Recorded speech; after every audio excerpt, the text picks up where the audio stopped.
The Snow Children by Peggy Lee.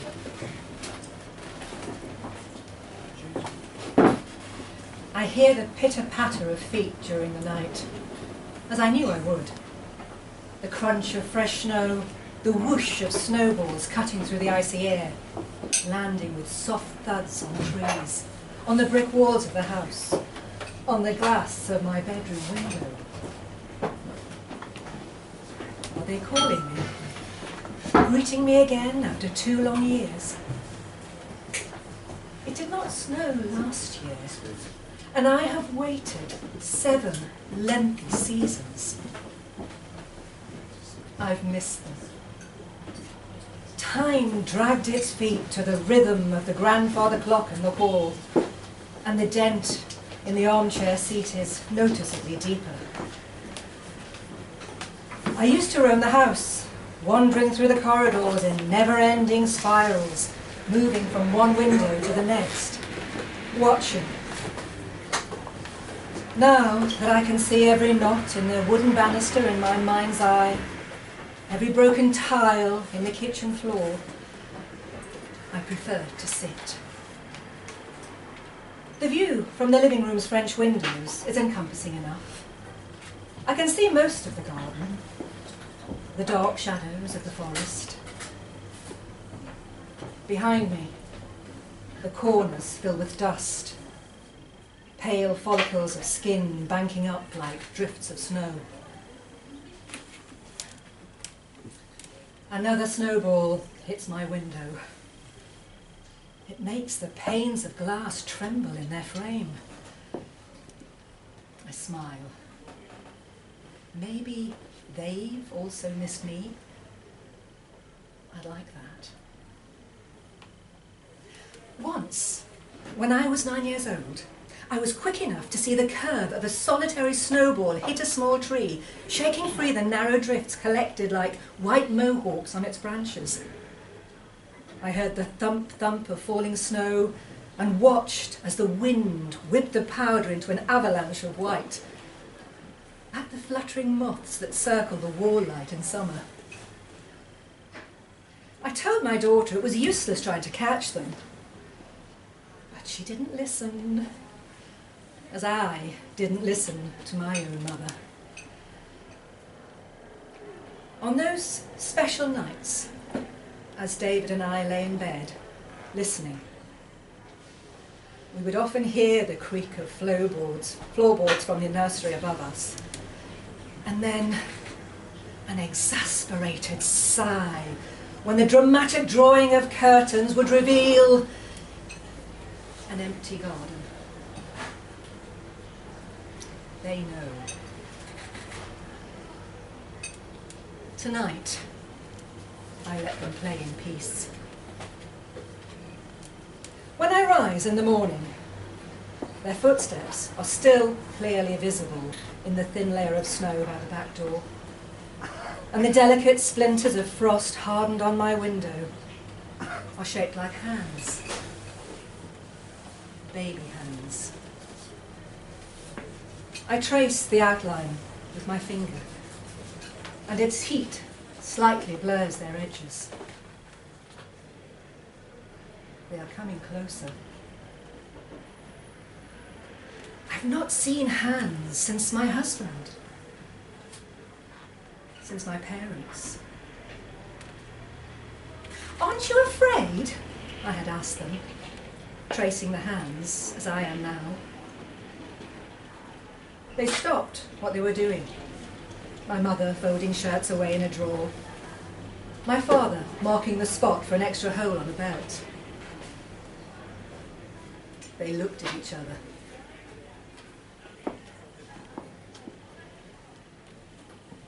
I wish my daughter were here to trace these handprints with me. It would help her mourn her father, to see they come for her mother also, to see it as a ritual, a tradition. When her time comes, she will be less prepared, if she does ever come back. I wrap myself in a dressing gown and pick my way downstairs in the grey morning light. I boil water, make a cup of tea, and switch on the lampshade next to my armchair in the living room, placing the tea on a mat by its side. The chair and the room are doubled back at me by the shade's orange glow reflecting off the window, making it hard to see the garden beyond. I fetch the record book from the bookcase and wipe dust from its crannies. The pen I use to log the entry in is always a black fountain pen, and I blow on the page to make the ink dry faster. I can't stop myself from flicking through the leaves, a number of entries dwelling as I flip forward to the present day. The sweet, chocolatey smell of shelved time rises from the pages.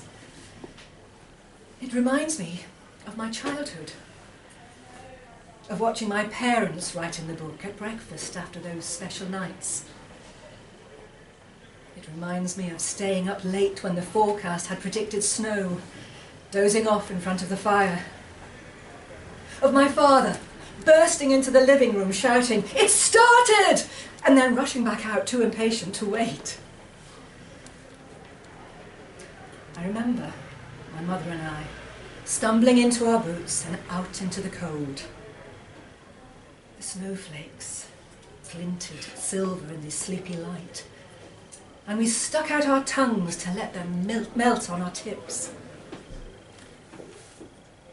"Why are you doing that?" my daughter asked me when she was about 4. The first fall had come early morning, and I had insisted we go out before breakfast. "I'm hoping to swallow an angel," I said, closing my mouth to smile at her. She pondered my answer for a moment. "Why?" she asked. I wondered if she was too young. "Do you know what an ancestor is?" I replied. She shook her head. "It's your family from the past. Imagine the mother of the mother of the mother of your mother, me, but as far back as you can go. And imagine the father of the father of the father of Daddy." I hesitated, unsure whether she could understand. But she nodded. "Like Granny and Grandpa," she said. "Like Granny and Grandpa," I said. "This family from the past has left a lot of letters telling us about themselves, about the family, our family, and about our secret." Her eyes widened in recognition. "Our secret," she repeated, making a shushing gesture with her finger. "Our secret," I replied, making the same gesture, just like we had taught her. "In the letters, they tell us they are angels come from heaven, fallen to earth in the shape of snowflakes. They believed one of our own, a great-grandmother, was in the garden when it started to snow, and as she opened her mouth in wonder at its beauty, an angel snowflake fell in her mouth and accidentally melted on her tongue." I tapped her nose, which normally would make her laugh. But she was deep in thought. "Angel," she repeated. "My angel." It's been so long since I last saw her. I don't want to remember the last time I saw her. "Don't you think swallowing a snowflake has done enough harm to this family?" She spat the words. I knew I had to tread carefully. "I like to think it's defined the family. It's made us unique," I said, looking away. preferring to examine the trees and the forest around us. And we've never moved on. That's all we do. Wait for them. Wait and grow old and die. There was a silence. A breeze ruffled the needles of the fir trees, tousled her white hair. "I'm leaving," she said, breaking the silence. "I refuse to sacrifice my life like you have, like you all have." I smiled. I wanted to de-dramatize the situation somehow, but inside my chest, my heart was pounding. None of us wants to become like our parents. It just happens. That's a tragedy every family can relate to. She pondered this, and I saw again the little girl pondering the idea of ancestors and angels. "I won't," she said. "I refuse to live in the past." "There are some things we can't escape from," I said, and I raised my sunglasses to remind her. She looked away. There was another silence that she broke. "I can try," she said. "And if I can't, at least I can be the last."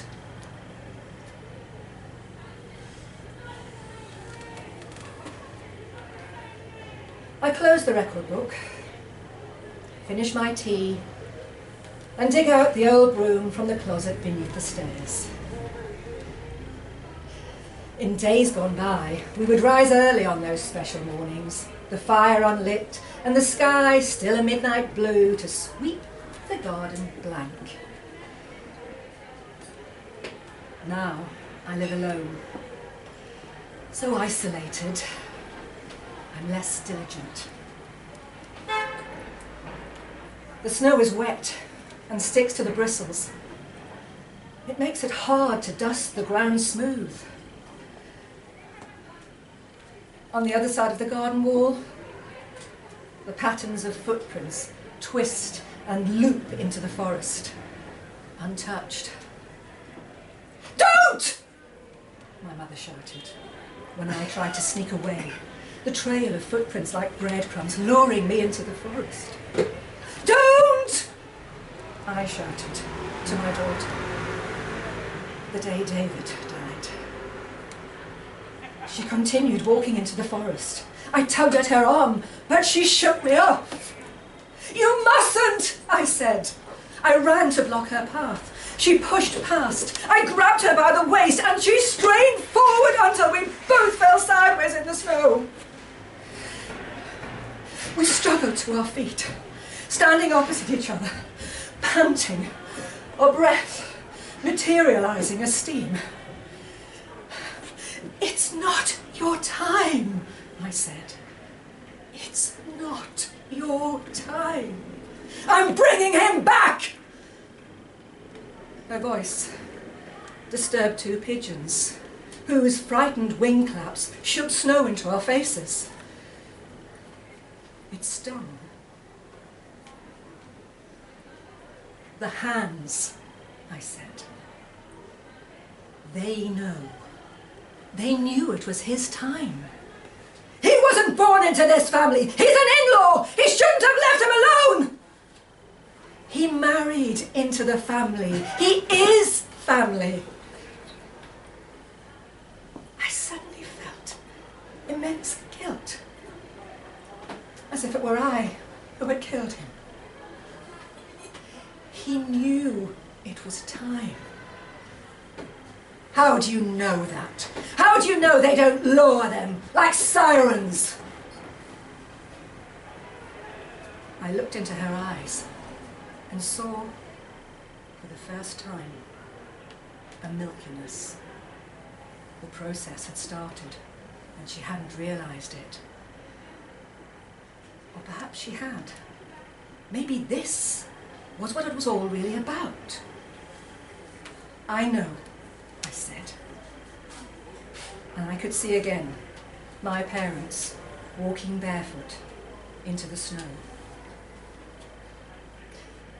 It was the click of the front door that had woken me, and I tiptoed to the nursery window. They were holding hands. I had never seen them hold hands before. They turned to look back at the house, and their eyes flashed pearly white in the moonlight. Their elongated shadows stayed with me a few seconds after they disappeared into the forest.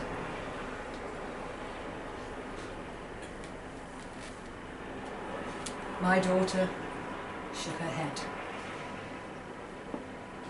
When she turned back to the house, I let her go. I let her go, thinking she would come back.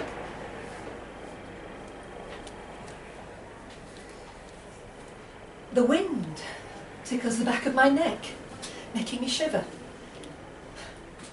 It has started to snow without me noticing. Fat snowflakes that sprinkle on my shoulders like dandruff. I look at the footsteps, slowly losing their form, buried beneath a virgin layer of white. And then back at the house, a light twinkling in the kitchen window. Is it time? My irises and pupils have lost almost all colour. Just 3 flecks of black remain.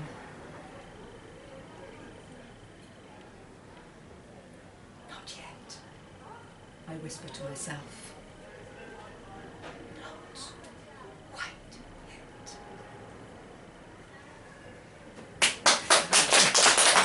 I will wait a little longer, just in case. I will wait and listen to the snow children playing at night. My family. The family I've been waiting for. The family that has been waiting for me.